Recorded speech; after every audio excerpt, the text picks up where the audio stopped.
Hey, we're lucky enough to be here again in South Dakota on the Pine Ridge Indian Reservation with the Lakota elder, Yellowhair, who'd like to say a few words about Wounded Knee. Chunkbe Opie, Wounded Knee. That is a place that, for many different reasons, occupy a kind of a special place within the American psyche. But to the Lakota people, it was a very, very painful time. And in many American history, it's referred to as the last battle between the United States forces and the indigenous peoples, which is at this time was the Lakota. And it was because they said the Indians were dancing and praying that the white man would disappear from the face of the earth, and they were following the teachings of a medicine man from Nevada called Wovoka. And but at this time in 1890, it was to understand Wounded Knee a little bit better, you have to understand what we call the climate surrounding Wounded Knee. 1890 was also the year that South Dakota became a state. And then also during that time, it was also a drought that was happening in this part of the world. And there was no water anywhere. And so the people were basically starving to death. And then in the meantime, here on Pine Ridge, at the agency, there was a lot of discontent among the leadership that was there at the time, and so in order to pacify all of this or to calm it down, Red Cloud sent word to a peacemaker among the Lakota people. His name was Bigfoot. And Bigfoot was promised to have about 170 horses if he would come down there and settle the dispute among the leadership that was here at Pine Ridge. Well, this was going on from the traditional Lakota point of view. On the outside, the state of South Dakota was in the throes of what we call a Indian scare. The Indian scare basically meant that, the Indians were going to rise up and drive the white man back east, and they were going to do that.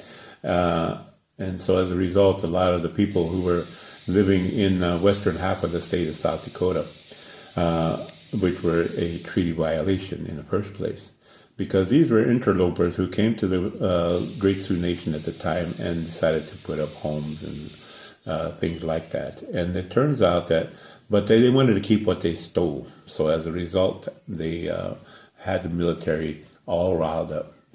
And so when they were doing that, so all of these different factors, the temperature, the climate, the Red Cloud making a move to bring Bigfoot down here, and the rising Indian scare that was happening in the western half of the state of South Dakota. So as a result of all of that, Bigfoot lost his life.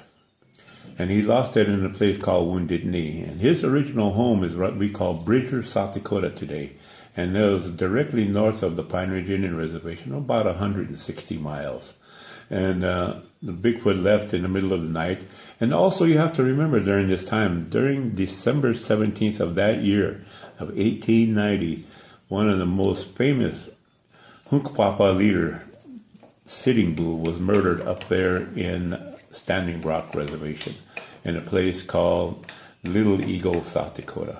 And so the people from Sitting Bull's camp made a dash towards Bigfoot's camp and decided to come with them down to Pine Ridge.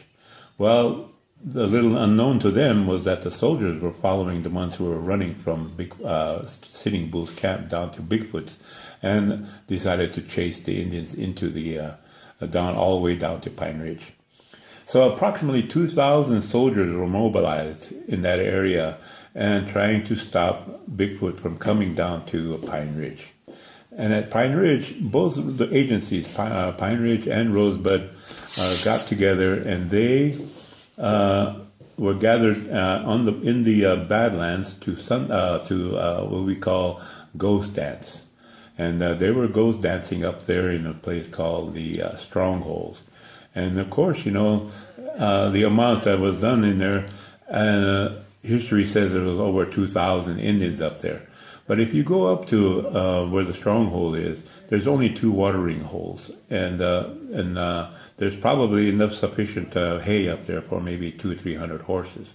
So how can it be that you have 2,000 people along with another 2,000 horses if everybody had 1 horse, but most people had more than 1 horse? So you had almost, let's say, between 2,000 to 3,000 horses. And I was trying to feed and trying to drink water at the same time.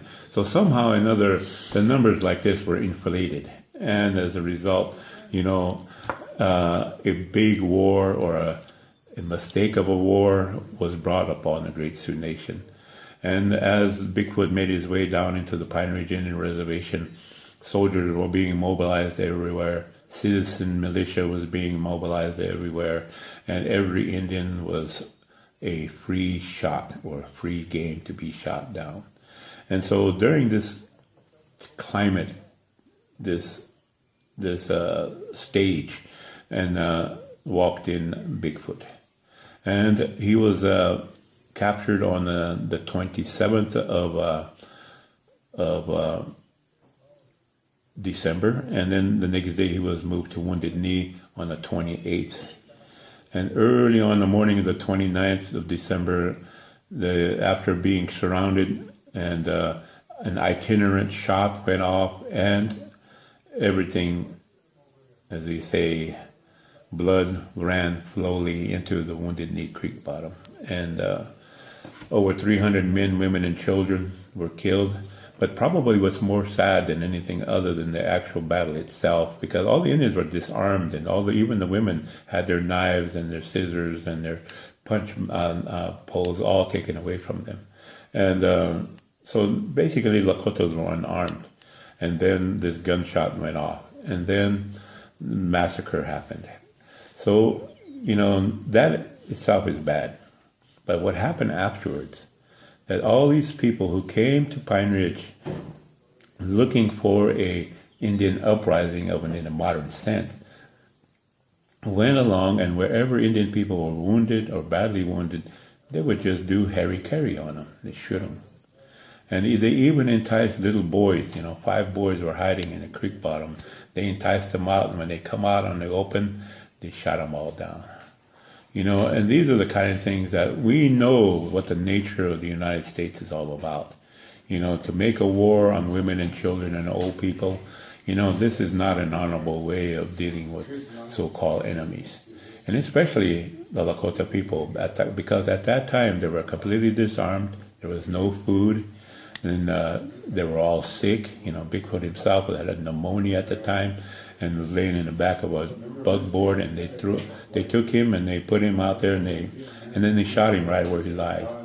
And so at that time, Wounded Knee was one of the darkest moments of Lakota history, but it's also one of the darkest moments and very telling about what the nature of the United States was all. And especially the people who are coming and surrounding Indian reservations. And this is what we say is the big problem, because people who steal things want to keep them, and they'll keep it at any cost. So today, all the blame was put on the Lakota people. They said all the lands that was confiscated, nobody ever said a thing about it. But I find my own personal research, I find that people who were saying, there's a nasty, dirty Indian over here, he's going to kill me, were really out there to protect whatever land that they stole at the time. And at that time, one of the agency's superintendents his name was Valentine McGillicuddy. Valentine McGillicuddy says Pine Ridge is in a precarious position because they are surrounded by the lowest common denominator of civilized society, and they're willing to use their guns. And that is the big problem with Wounded Knee 1890.